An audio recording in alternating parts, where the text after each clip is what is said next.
watching Discovery on Demand.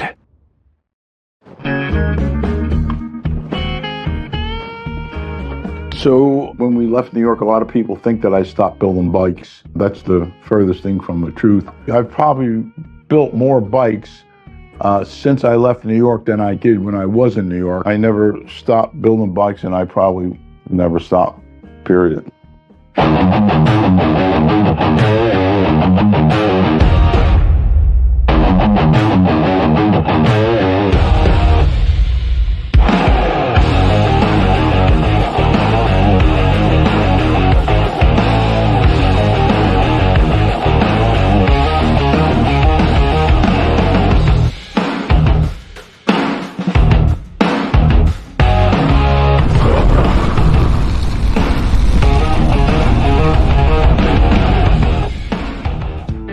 That comes through, isn't it?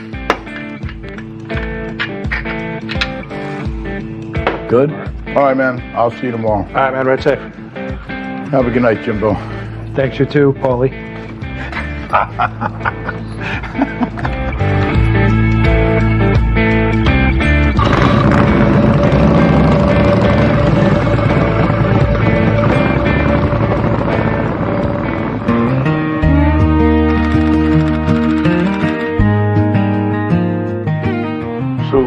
Ferrier coming today?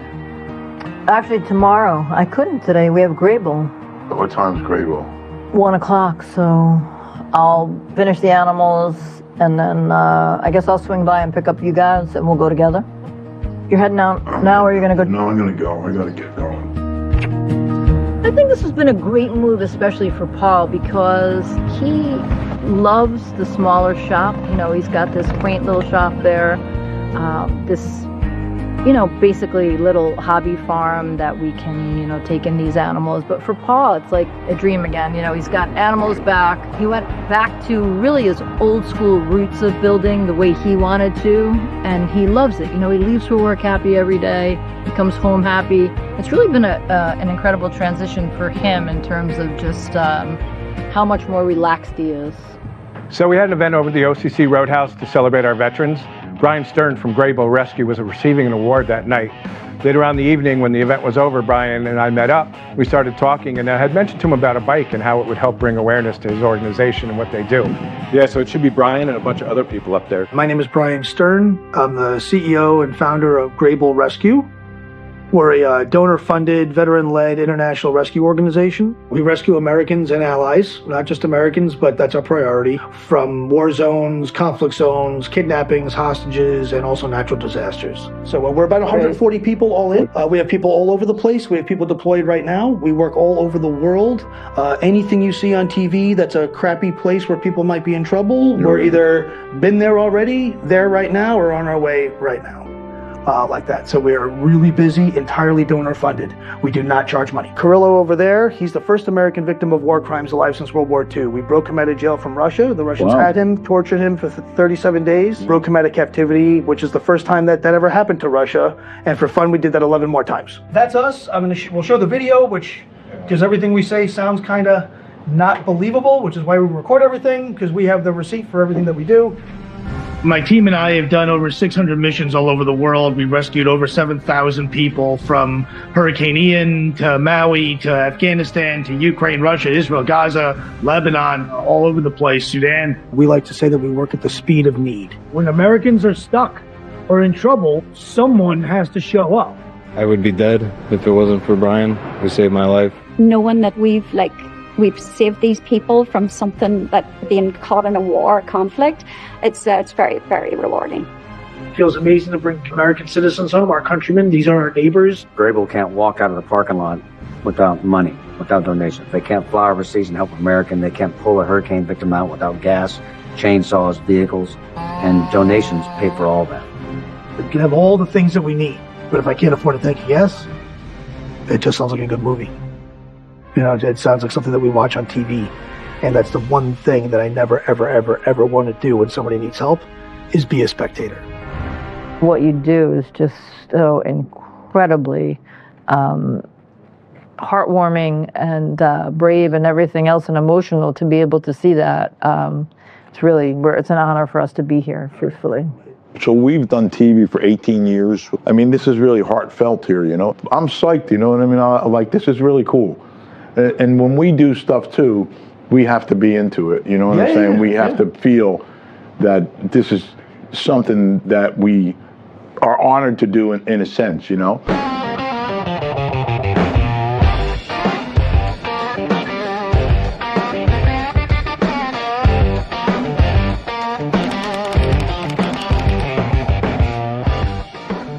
Yeah, well, you know, when we got back to the shop, the guys were there, and I really wanted these guys to know exactly what Graybill does, because I think that, you know, if you just mention you're doing a build opposed to explaining, you know, what's involved in the build and everything, for me, you get more into it. Once I gave them the kind of the briefing of what these guys do, you know, we just started building the bike. At the end of the week, when everybody's supposed to get paid here, I'm keeping the money going. Keeping the money going straight to them. Well, tell them I said. Pretty good though, emotional. Yeah, yeah. Emotional. Yeah, that's great that people do that. All right, we got to go to work now. Well, right? You know, me and Jim have been building bikes, quite a few bikes to be honest with you, since we moved down here in Florida. But you know, when you're doing a project like Graybill, kind of get the band back together, and because there's just a lot more involved. SMT? Where's that? Their wheels, they come with the tire on. You don't have to worry about marring the rim all up, mounting the tire. Probably a burr on this. Power tools. You got power tools? We do. The whole rail over right by the statue. Drill Right this. to your left. We're pulling there. Right? We got everything. We got everything. How you doing? Good. Good to see you, man. Good to see you. Oh, yeah. We've been working out. I've been working, period, man. The shop lights up when Mikey's here, you know. It's a different atmosphere. For me, it's a different feeling because, you know, I need somebody to play with, and he's the most fun. So when he's here, most of the time he's hard to find. But when he is here, he just lets off a glow, you know? Let's go over this exhaust. I want to do like a long exhaust, like come out of here, come back to about here. Yeah, it'd be cool if I did like something where it came down like this and kind of bent over the cone a little bit. And then I can straight pipe it and then kind of follow that. I was thinking maybe like a teardrop slash cut on the pipe, you know, give it like an aggressive look. Probably make it look like it's, you know, going fast, sitting still, you know. Okay, do it. Like you did. Center tube drop. There we go. You get a little bit of leverage so we can like finagle it around before I get through. The washer. Ooh, man, some electrolytes here.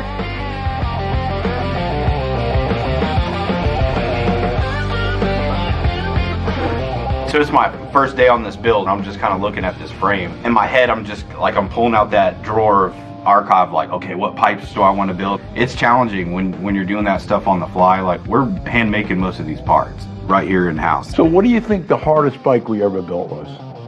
Let me ask you a question and tell you the answer. Yeah, why don't you just have me a hint? Dead people? Dead people. Oh, the Hearst bike. Yeah. Oh, yeah, so he still uses that. I know he does, but tell me that wasn't... Heinzelman. Was that crazy? He just texted me. You know what's funny? We had to test that. We've had like 3 or 4 different front ends on that. And remember Johnny Rendezza, he was the biggest, heaviest one in the shop. Being back here with some of the guys, it's really a lot of fun. We haven't been all together in the same room in quite some time. And, you know, I first came here, it was kind of story time, you know, and we have a million of them. And just reminiscing about some of the crazy stuff we did, some of the funny stuff we did. But, you know, at some point we got to get to work. How are you going to get at those stitches? That's the reason why it might hurt a little bit.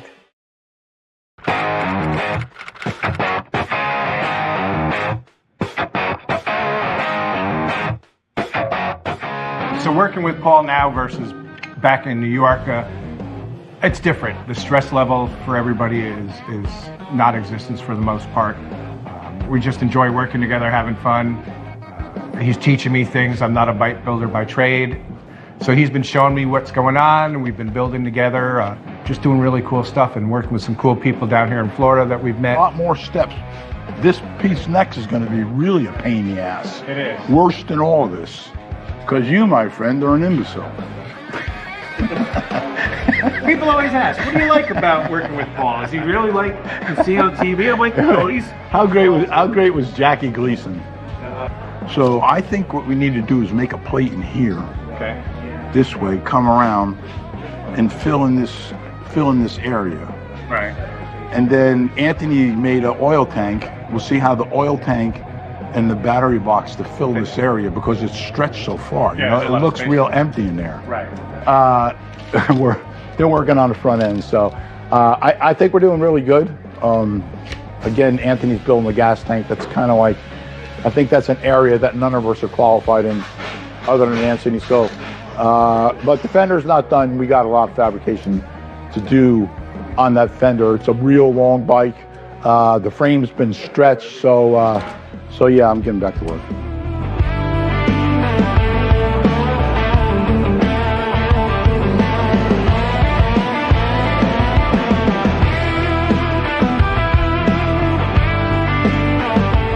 My name's Anthony Keeling. I own a company called Tinworks Inc.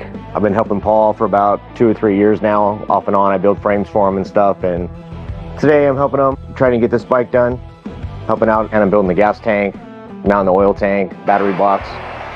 It's going to be a pretty nice build when it's done.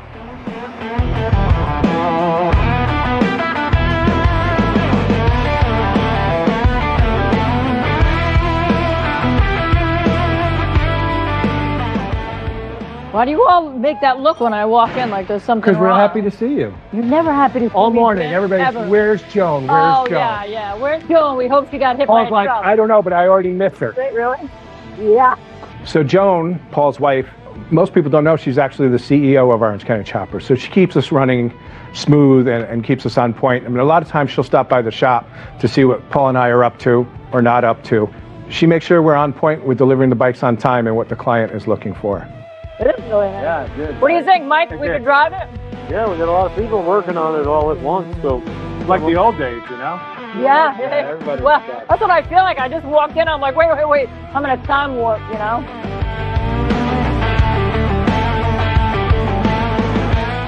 It's awesome. That's a great tank. Right? You know what? I was just going to say, it actually fits Perfect. the whole thing perfectly. Yeah, I And like if you it a look lot. down And here, you know me, I'd be It's giving my real almost the opinion same if I width didn't when like you're it. looking down this way. The tank's a little wider, but it's so close. Really, It does, great right? job. Yeah, no, it really does. It's a great job. Speaking of custom, how's my custom bike coming along, Paul? You don't have someplace to be. You got to feed the chickens, maybe, or the cow. We don't have chickens, just for the record. Well, get them.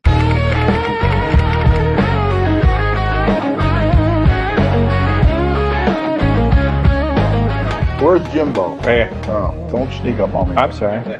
What was that? Mikey, me, I'm working You and with Mikey on the brother. rear. Oh, great. Me and you, pal. All right. Huh? There. Set first. Oh, what's this? Let me do this. Oh, sure. After they get done.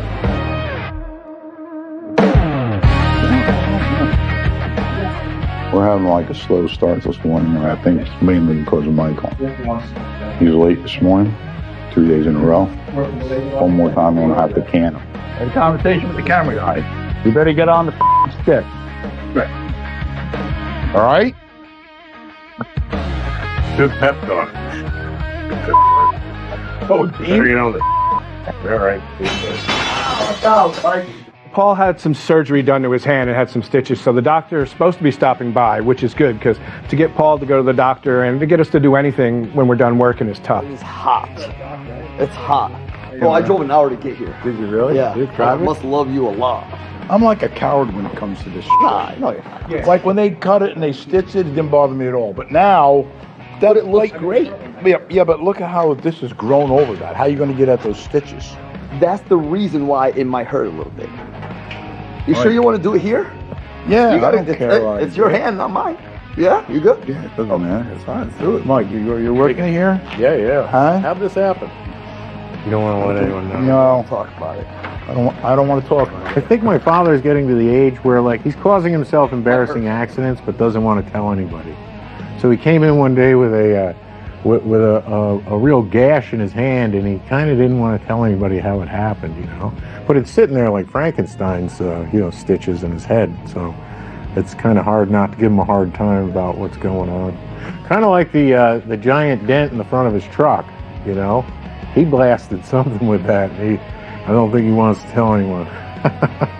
They might take his license away, you know. Come on, I got a brown paper bag and bring Give it a go. You got to give it the old college try. And every time I pull it, he's angry. Thank you. See? Yeah, boom. He said it. So what do you do if we go to your place over there? What are you going to do? I'll probably might open it up a little bit. Open it up? Yeah, I might have to. Look at this. It's crazy. Now we'll let it. All right, hold on. Let's clean it up here. I made a WD. WD. Got tons of it. I need you. Can you wear? We don't have the Neosporin, right? No, right? I'll bill you later. All right. Let me know if you need me. All right. I'll see you later. All right. Love you. Thank you. Love you too. Appreciate it. He's my boy. I gotta make house calls. It is what it is. That's what he do. You take care of your friends. Ow! Yeah, it's hot.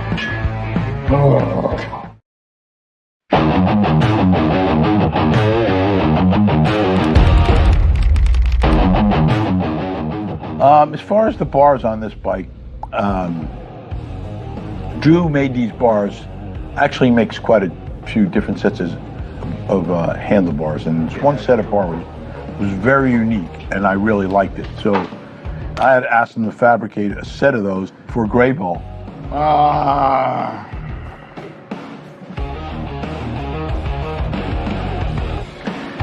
I'm not digging it, man, because these are going up in the air. I wanted them to come down this way, if anything. And, we got it on, put them on, and they just didn't cut it.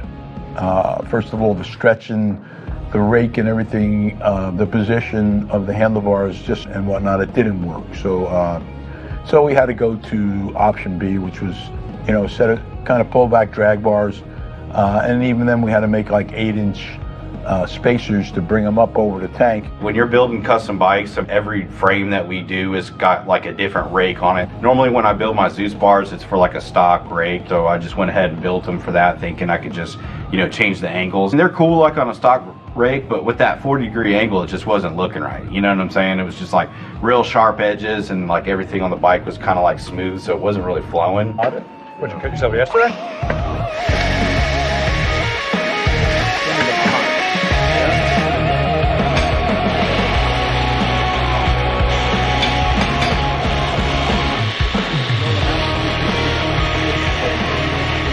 All right, you ready, brother? Yes, sir. Yes, sir. Not you.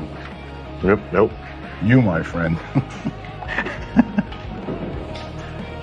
Oh, it's the little things that make you laugh, you know what I mean? How's that look, centered? Just tack that corner in there. If I get a shock, you're getting punched, man. Ow! Oh, all right, just get a little more tack. Not on that side, just on the inside. Okay. You know what I mean, bro? And roll it. I think it's got to go over that way a little bit, but I think it's centered, right? Downhill and over the hill. Of course, he doesn't put his glasses on right now. No. All right, you know what? He's the new guy. You got to ride him. Yeah, I got to, put my time in. You got to get his initiation, man. I'm easy on him. Guess so. Sitting there first on the 40, that is the South Bend. Right. What a nice machinery. I sold that I never should have sold. Yeah, it's way too tight. I don't cook it. Let me see something. And it's got to come. Ow! Yeah, it's hot. Oh, it's already over. It's already over. Yeah. All right, let's see. Back to the drawing board. Where's Michael? Bring it over here, Mike.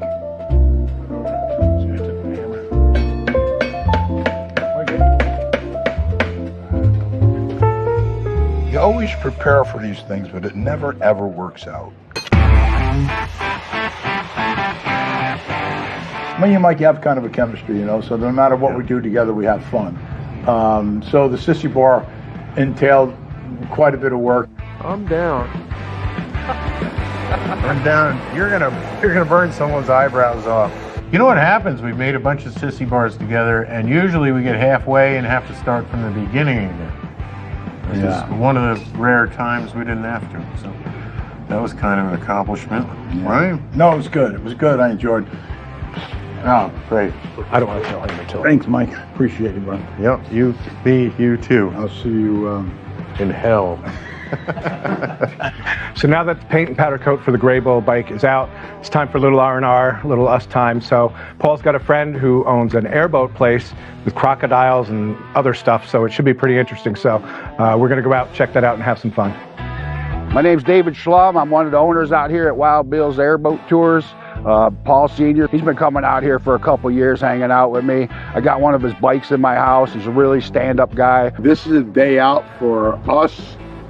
We usually, almost on every show we do, we take a day where we have a good time. So we decided to come over here with Dave. Let's do this.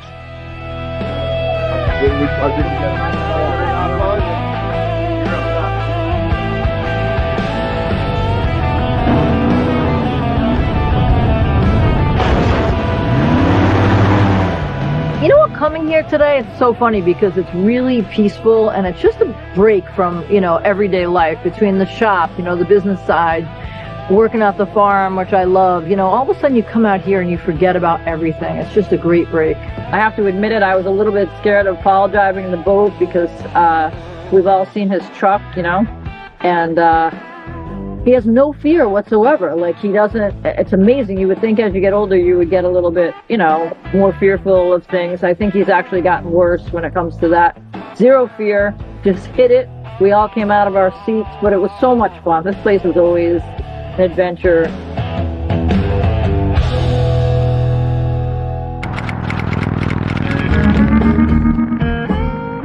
We brought Haley in. I've been watching her on her Instagram for quite some time now. She's a pretty amazing person.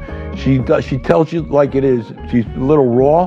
What she does, what I admire about her is she'll get her front end that's bent and twisted and rusted, and she'll get an old rim or old whatever it may be, and she'll fix it. When the girl comes in, I'm gonna have her work with you, Christian. She's like really good with stringers, Good. You ever see her on He Instagram? showed me the. I checked her out quick. Yeah.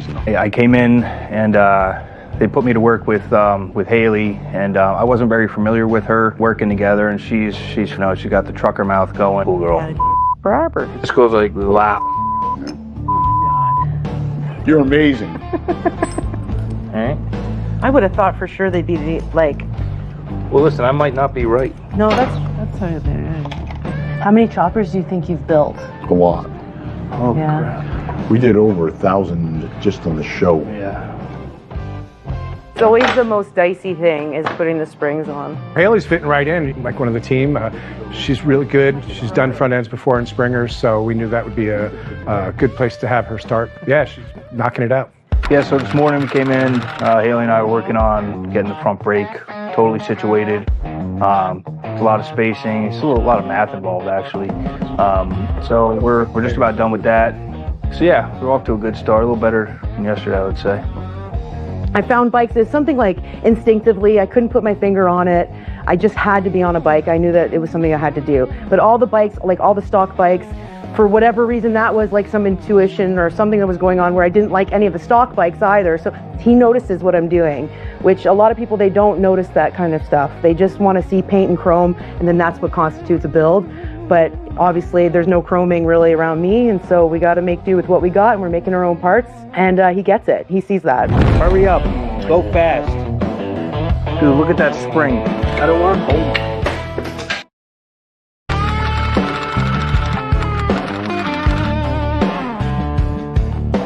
So today, Jim and I are just working on some odds and ends. I got some wiring I'm doing, just making sure everything's, tight, locked, ready to go. All right, so I think we got most of it. Yeah. Jim had received the paint yesterday, and he noticed there was a little difference in the shade of the gray. So we called Paul in, see what he thought of it. When I came in, the tanks were in here, and the color gray that was on the gas tanks, opposed to the bars and the other stuff that we used for accent on the front end and the primary, was totally different color. Well, the tins and stuff came in yesterday. The tins. Oh, They look amazing, but I think we have an issue. So let me grab one. I can see it already. Yep, that's the issue. Ken did another amazing job on the paint. It's amazing. Let me grab you a piece so we can hold it next to it so you can see what the difference is. Just insane. He's like a Professional? well, yeah, he's like a professional. I don't know how we got him. Yeah. Oh, yeah, right. What's he doing? A piece you can hold next to it. You can definitely see the difference. Oh my God. It's way different. Yeah, it is. It's too much to leave. It's a nice gray, but it's just not the same gray. But there's so much of it on the bike, you're going to notice it. There was, a few things we had to take off. The primary handlebars, risers, part of the Springer front end, battery box, all to get repowder coated with this new powder coater that we're using. The new powder coater, why don't you give them a call? Yeah, they're right down the street. Hopefully they're there and we can do something with it. I mean, it doesn't seem like we got to take that. That's going to be the biggest pain in the ass. Front end, well, just the spring side and the front end, bars, risers, primary. Thank you for calling CQ Coatings. This is Elise. How can I help you? Hey, it's Jim from OCC. How you doing? Good. How are you? Good, thanks. I got you on speakerphone with Paul and Christian. Hey, all. So we just got some tins in for a bike we're building, and the powder coat we had done previously to the bike is not matching at all. It's just way too different. So I wanted to see if you guys could come down with your sample pack and we could see if we can match it up and get this fixed. Yeah, absolutely. We can head that way right now. Yeah, give you a heads up so you can think about it on your way over. It's gonna have to be a quick turn and burn, like tomorrow. Yeah, that's not a problem. Yeah, cool. Yeah, head on over. You know where we're at, right? That was easy. You should have said today. Once they get here and we take this stuff off of here, we can start putting this stuff on. Yeah, we can mount it. Yeah, I mean, we can start taking the stuff off now or we just want to get here. So what do you want to hit first? You want to take all the hand controls and stuff off? We'll just have to do it little by little because these bolts don't come all the way out, am I correct? Which ones? These? These do. What do they do? Yeah. All right. Yeah, barely. So how many times did you put the bike together? Hey, we're still not. Hey, how are you? Doing you? Good to see you guys. Thanks for coming down. So like any custom build with a car, a bike, a house, or whatever it may be, there's going to be issues. The powder coat and the paint, the gray versions just didn't match. There was too much of an inconsistency to let it go. So we had to get another powder coater to come in and fix it and do it really quick. And fortunately, CQ Coatings did that.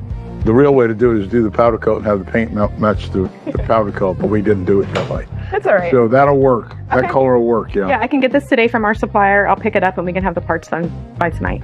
Yeah, that'll work. I'll give you a call if something changes. That's All right, great. cool. That's great. Awesome. No, we really appreciate you guys running and getting them done thanks. so quick. Yeah, let's get this part over with. It's got to go, yeah, we got plenty of room, right? It's got to go like this, Yeah. right? Yeah. So this Here, just so gotta you go- put this in. Yeah. If I hold that.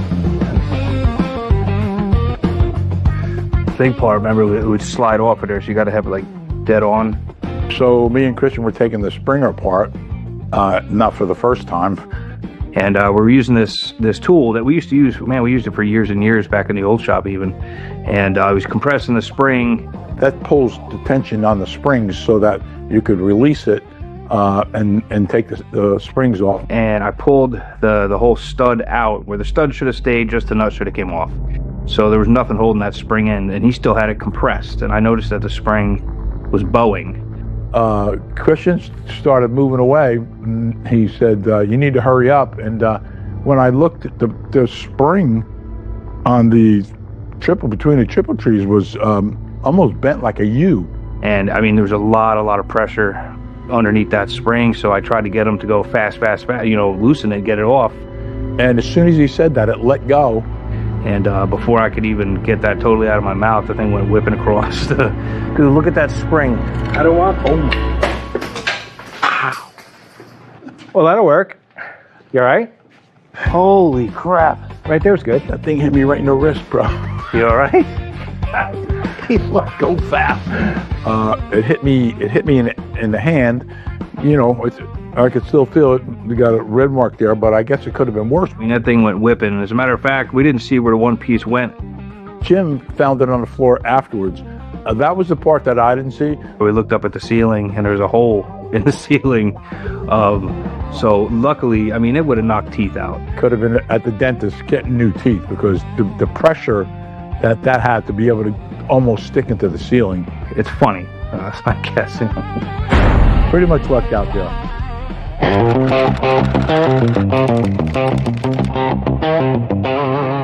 Hey, what's going on? Come here. Uh-oh. I'll tell you, you did a nice job. Yeah, because usually there's a lot of orange peel in here. It's really nice job. Thanks. Now that we got the powder coat back, we need to get it back together. And if something else unexpectedly comes up, which usually does, we could be in trouble. Bye, guys. Thanks. Thank you. Thank the team for us. Yeah, sometimes putting a motorcycle together is pretty darn tedious. A lot of nuts and bolts and knickknacks that you got to put together, and it takes time, and it's not exactly a big hurdle, but it's something that needs to be done. And we're having a lot of fun here doing it. So you can get this side, if this side's get it lined up on this side. That ain't bad. Oh, nice. You're probably old, right? That looks pretty good, actually. Yeah, we were talking about that the other day, remember? Yeah, we're pretty much getting caught up. It's kind of difficult when everybody kind of works in the same area. You're kind of banging into, but we've been coming along. We got the primary pretty much done. Got the covers on there. Al got the light all hooked up. So we got a little bit more electric work to do. Probably at least a couple hours of everything. Got to get the oil tank on, run the oil lines, and the rest of that stuff. But I think that we're on schedule. I don't like to say that because every time I say that, something goes wrong. But I think we're okay. I mean, everybody's, believe it or not, even though we're on top of each other, everybody's getting their part done. Yeah, it's cool how like every time you put a piece on, like the headlight changes it, the seat changes it. They're good. They're not see as well. They're definitely gonna like this. Look like it's king. You know what we're gonna do. Bye. Sounds good.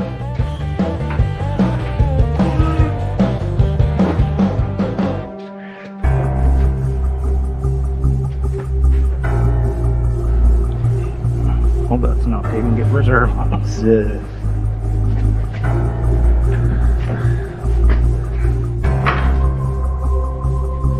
You did good, Mike. Thanks. Are we just gonna friggin' send it or what? We're gonna send it, bro. Send it the only way, isn't it? I think I'm afraid.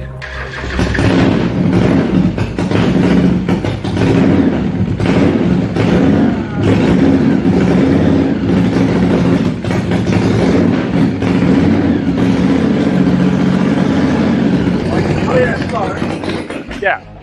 So we got the bike off the lift. Sounded great. Those rims look nice. Great. Man. Yeah, wow, the rims really, the SMT wheels look good, boy. It looked good. Christian took it down the road and back just to see how the clutch and everything, which was good.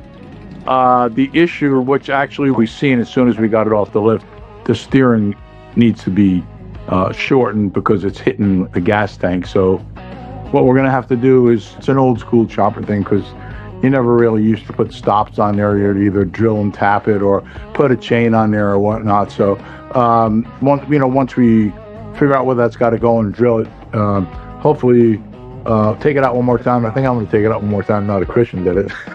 and it should be good for the unveil tomorrow night. Hopefully. But as long as there's nothing else going on. Pulled it in front of Gray Bull and Brian and their team as well as our team, and it was amazing.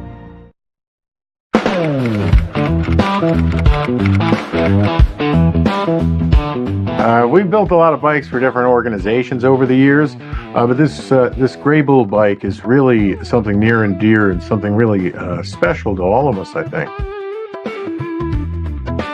Mike! Hey, where are you? Mike! Hey! What are you doing back there? I was just inventorying. was doing some inventory. We really didn't have much time to spare at all. It was, the day of the event. We're wrapping this bike up. We're doing the steering chains, making sure everything's good for the unveil. Everything's running all right, and we really, and we're used to it. From back in the day, we were always under some sort of crunch or deadline. I'm used to it personally. I think Mikey is as well. And so we just worked, and you just keep going until you get it done. And we did. You got one shot to do this. Why? Because where you drill and tap this hole on both sides. Yeah, but you could adjust the chain with the link. Yeah, but if you go too long, that's a long link. Then you could go too long, then it's null and void. Hold it to where you want it, and then right, punch it out. And if you do it up, then you go the other way. But then you're going cut this turn radius. You're right. I can't do the left. I can't turn. No, just loosen that a little bit. Yeah, you could do that too. Flattened it more with the spacers. Use the spacers and the chain. Just, you know what I'm saying? In a vise. Where's mine? 2, 3, 4, 5, 6, 7, 8. Right? Bam, right there. Well, it's really nice and mellow working with my dad now, instead of yelling at me, he just kind of breaks my a little bit. And it's really nice because he's very old now, so I think he needs me in some way, shape, or form. I don't know how I'm worthless on a bull with the motorcycle and when the motorcycle's in the fabricating, but I just really enjoy being around it now. Give that to Kristen. Sure. We'll go to me. No. Right there.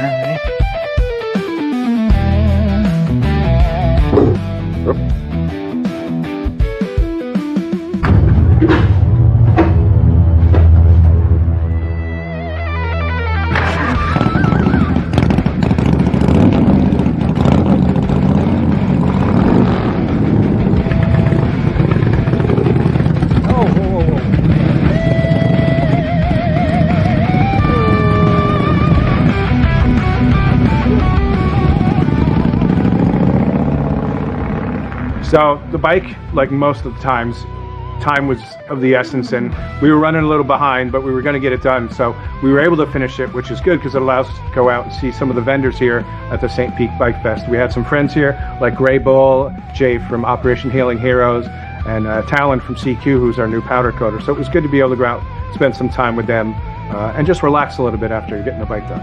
The unveils are always great, but it's even better when we get to do them at the OCC Roadhouse. The reveal was so nerve-wracking, to be honest with you, because even though you think that this is an excellent bike and it fits perfectly, you still never really know what the client has in their mind. So the Gray Bull unveil went well.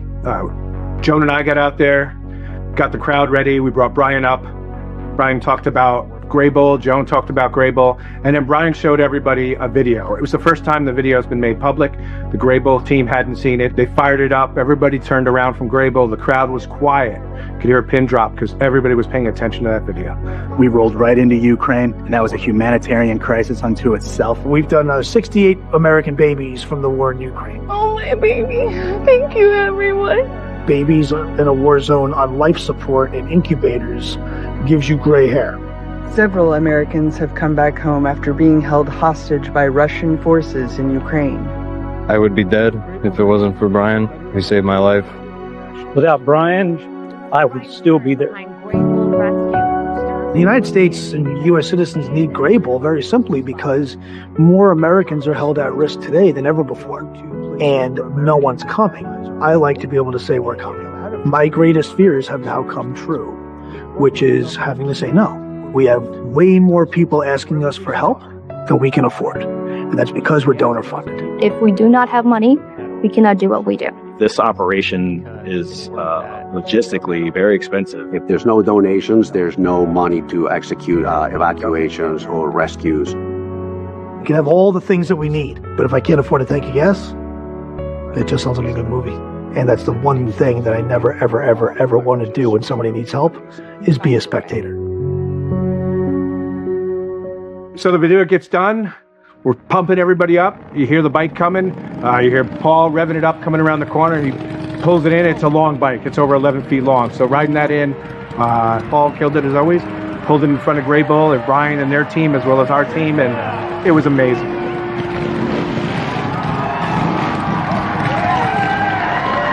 Audience was so receptive, so I was really glad to see that. But as soon as the bike pulled out and you saw their faces, we knew we nailed it, because they could not have been happier with the bike.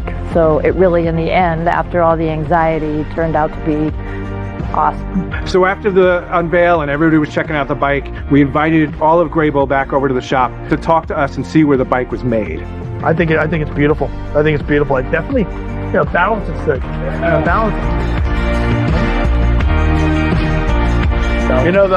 The thing of it is, every bike that we build tells a story. And I think that people that we've done bikes for 20 years ago, so they still have the same bike and they take it to events. It's always an attraction. People go to the bike before they go to a nice car.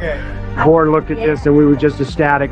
Something that was an American icon, like Orange County Choppers, be able to build something like this, bring notoriety to what we do. It's been a blessing. This is really going to help us working with Orange County Choppers. This really draws a lot of attention to the charity, and once we can draw that attention, once people learn about what we do and why it's necessary, that's super helpful to the charity. We're really grateful. And thank you Orange County Choppers for picking Gray Bull, getting our word out there. Super excited, and you absolutely nailed exactly what we were going for. Thank you, OCC! Gray Bull! Wait a minute. That was louder than OCC.